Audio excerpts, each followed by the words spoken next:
నిన్న ఓరుగల్లు జిల్లాలోని ఓరుగల్లులో 1000 స్తంభాల గుడి గాని మరి ములుగు జిల్లాలో రామప్ప దేవాలయంలోకి వచ్చినటువంటి మిస్ వరల్డ్ కంటెస్టెంట్స్ కు అద్భుతంగా అన్ని రకాలుగా ఏర్పాటు చేయడంలో మరి ఈ రెండు ప్రాంతాల్లో కలెక్టర్స్ గాని పోలీస్ అధికారులు గాని అప్రమత్తంగా ఉండి అన్ని రకాలుగా మరి ఏర్పాట్లు చేసినందుకు ఆ యొక్క ఈవెంట్ను ఆ యొక్క పర్యటనను విజయవంతం చేసినందుకు మా ములుగు జిల్లా కలెక్టర్ గారికి ఎస్పీ గారికి అక్కడ పనిచేసినటువంటి ఇతర అధికారులకు అదేవిధంగా వరంగల్ హన్మకొండ కలెక్టర్స్ కు అక్కడ సిపి గారికి పోలీస్ అధికారులకు మిగతా ఎండోమెంట్ అధికారులకు అందరికీ హృదయపూర్వక ధన్యవాదాలు నమస్కారాలు తెలియజేస్తాము. అక్కడ అద్భుతంగా సక్సెస్ అయిందని కళ్ళల్లో బీఆర్ఎస్ నాయకులు నిప్పులు పోసుకొని ఎక్కడ ఏం దొరుకుతా అని మరి కోడిగుడ్డు మీద ఈకలు బీకే ప్రయత్నం చేస్తా ఉన్నారు. ఈ వంక తోక పట్టుకొని తిరిగినటువంటి గత బీఆర్ఎస్ నాయకుడు మరి వాళ్ళు వచ్చినప్పుడు ఈ వంక ఆ వంకలు వచ్చినప్పుడు మీరు ఎలాంటి సంస్కృతిని సాంప్రదాయాన్ని పాటించిరో ఒకసారి గుండెల మీద చేసుకొని చెప్పాలి. ఈ రోజు నిన్న జరిగినటువంటి సంఘటనలో 33 మంది కంటెస్టెంట్స్ వస్తే 32 మంది వాళ్ళ కాళ్ళు వాళ్ళు కడుక్కొని మరి గుళ్ళోకు రావడం జరిగింది. ఇవాళ మన ఇళ్లలోకి గాని గుళ్ళల్లోకి గాని ఎవరైనా వచ్చినప్పుడు కాళ్ళను శుభ్రం చేసుకొని రావడం మన సాంప్రదాయం. ముఖ్యంగా గిరిజన ప్రాంతాల్లో మరి కాళ్లకు నీళ్లు ఇవ్వడం, కాళ్ళు కడుక్కున్నాక ఇళ్లలోకి రావడం మా సాంప్రదాయం. ఆ సాంప్రదాయాన్ని మేము పాటించడం జరిగింది. అందులో ఒక్క అమ్మాయి ఎవరో ఆమె ఈవెంట్ మేనేజ్మెంట్ నుంచి వచ్చినటువంటి ఒక అమ్మాయి కాళ్లకు నీళ్లు పోసి ఏదో చేస్తే అది తెలంగాణ ప్రభుత్వమే చేసిందని నిస్సిగ్గుగా అబద్దాలను వాడుకుంటా ఉన్నారు. అక్కడ ప్రభుత్వము వాళ్ళ కాళ్లకు నీళ్లు ఇవ్వడము, కాళ్ళు కడుక్కున్నాక తుడుచుకొని రావడం. ఎందుకంటే అదంతా టెంపుల్ ప్రెమిసెస్ కాబట్టి మరి అంత 33 మంది బయట కాళ్ళు కడుక్కుంటే నీళ్లు వరదై పారుతాయని ఎవరి ప్లేట్ వాళ్లకు, ఎవరి చెంబు వాళ్లకు, ఎవరి టవల్ వాళ్ళకి ఇవ్వడం జరిగింది. అందరూ ప్రేక్షకులకు అందరికీ తెలంగాణ సమాజానికి అందరికి చెప్తున్నారు, తెలంగాణ ప్రభుత్వం కాళ్ళు కడిగిస్తే 33 మంది కడిగియాలి కదా.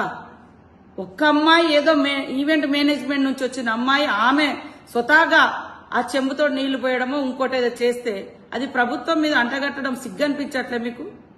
ఈరోజు మీరు ఈ వంక తోకలు పట్టుకున్నప్పుడు గాని, మీ కవితమ్మ కాళ్ల కాడ కలెక్టర్ను కూర్చోబెట్టుకున్నప్పుడు గాని, మీ కేసీఆర్ గారు కలెక్టర్లతో కాళ్లు మొక్కించుకోవడం గాని అదే కదా మీ దురహంకారము. ఆ దురహంకారాలకు వ్యతిరేకంగానే మేము పోరాడినము. ఈ తెలంగాణ పోరాటం చేసింది ఆ దురహంకారం. ఇప్పుడు మీకు అధికారం పోయిన తర్వాత ఆత్మీయతను, ఆలింగనాన్ని, ప్రేమను కూడా మరి ఏదో తెలంగాణ సెంటిమెంట్ను అడ్డం పెట్టుకొని మీరు తెలంగాణను తాకట్టు పెట్టిరని, తెలంగాణను ఇంకేదో చేసిరని, తెలంగాణ గౌరవం గురించి, తెలంగాణ ఆత్మగౌరవం గురించి మాట్లాడే నైతిక అర్హత మీకుందా? తెలంగాణ పేరెత్తే నైతిక అర్హత మీకుందా? తెలంగాణ పార్టీ పేరే మీ అధికారం కోసం దేశవ్యాప్తంగా మీ అధికారాన్ని విస్తరింపజేయాలనే మరి లక్ష్యంతో తెలంగాణ పేరే లేకుండా మీ పార్టీలో తీసేసుకున్న గనులు మీరు. దానికి తోడు ఈ మధ్య కాలంలో మరీ సబితా ఇంద్రారెడ్డి గారు మా ములుగు మీద పచ్చి అబద్దాలతో అబద్దాలకు అంబాసిడర్ గా మారింది. ఆమె హయాంలో ఏం మానవత్వం చూపించిందో చాలా మందికి తెలుసు. ఆమె మంత్రిగా ఉన్నప్పుడు ఎంతమందిని ఏ రకంగా చేసిందో అందరికీ తెలుసు. ఇవాళ వాస్తవాలు మాట్లాడు, అబద్దాలు మాట్లాడే 33 మంది ఆడ కంటెస్టెంట్స్ లైన్ లో కూర్చున్నారు. ఎవరి కాళ్ళు వాళ్ళు కడుక్కున్నారు. నుంచి వచ్చినటువంటి అమ్మాయి తను అత్యుత్సాహంతో ఆమె చేసిన పనికి ప్రభుత్వం అనడానికి సిగ్గనిపించట్లే మీకు? ప్రభుత్వం చేసిందా? మీరు ఎంతో మంది సినిమా యాక్టర్లతోటి ఆ యాక్టర్లు ఈ యాక్టర్లు ఈ వెంకలు ఆ వెంకలు ఆ వంకలు ఈ వెంకలతోటి వాళ్ళ కోసం హైదరాబాద్ నంతా ఏదోదో చేసినప్పుడు గుర్తుకు రాలే మీకు తెలంగాణ ఆత్మగౌరవం? ఈరోజు తప్పుడు మాటలు బంద్ చేయండి. ప్రజలు ఎవరు కూడా ఊరుకోరు. కాబట్టి సబితమ్మ అబద్దాలకు అంబాసిడర్ గా మారకు. తెలంగాణ ప్రభుత్వం ఎవరి కాళ్ళు కడిగడానికి సిద్ధంగా లేదు. మీలాంటి వాళ్ళు, మీ నాయకులు లాంటి వాళ్ళు తెలంగాణ ప్రజలను అణిచిపెట్టి కాళ్ళు కడిగించుకునే చరిత్ర, కాళ్ళు మొక్కించుకునే చరిత్ర ఆ కుటుంబాలది, ఆ నాయకులది, ఆ దొరతనాంది, ఆ దురహంకారంది. ఆ దురహంకారానికి వ్యతిరేకంగానే ఈ తెలంగాణ సమాజం తిరుగుబాటు జెండాను ఎగిరేసింది.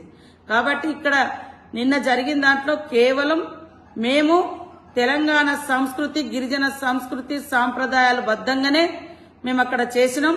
కాకతీయుల వారసత్వాన్ని, కాకతీయుల యొక్క పరిపాలనను, రుద్రమాదేవి యొక్క శౌర్యాన్ని, పౌరుషాన్ని అక్కడ కళారూపంలో కూడా ప్రదర్శించడం జరిగింది. సక్సెస్ అయినందుకు మరి ఓర్వలేక రకరకాల కామెంట్ చేస్తారు. అధికారం పోయిన తర్వాత ప్రజలు గుర్తుకొస్తారు. అధికారం పోయిన తర్వాత నీకు ఆత్మగౌరవం గుర్తుకొస్తుంది. ఏం ఆత్మగౌరవం ఉండేనే నీకు? ఇవంక ఏమని ఆమె తోకబట్టుకొని తిరిగి ఆమె కోసం హైదరాబాద్ అంతా నీట్గా చేసిరు ఆ రోజు. కాబట్టి ఇవాళ అబద్దాలకు అంబాసిడర్ గా మారే సవితమ్మ, అదేవిధంగా బీఆర్ఎస్ నాయకులు తప్పుడు ప్రచారం చేసుకోకండి. తప్పుడు ప్రచారాలతో మీరు ఇవాళ మీ పరువు మీరే తీసుకుంటారు.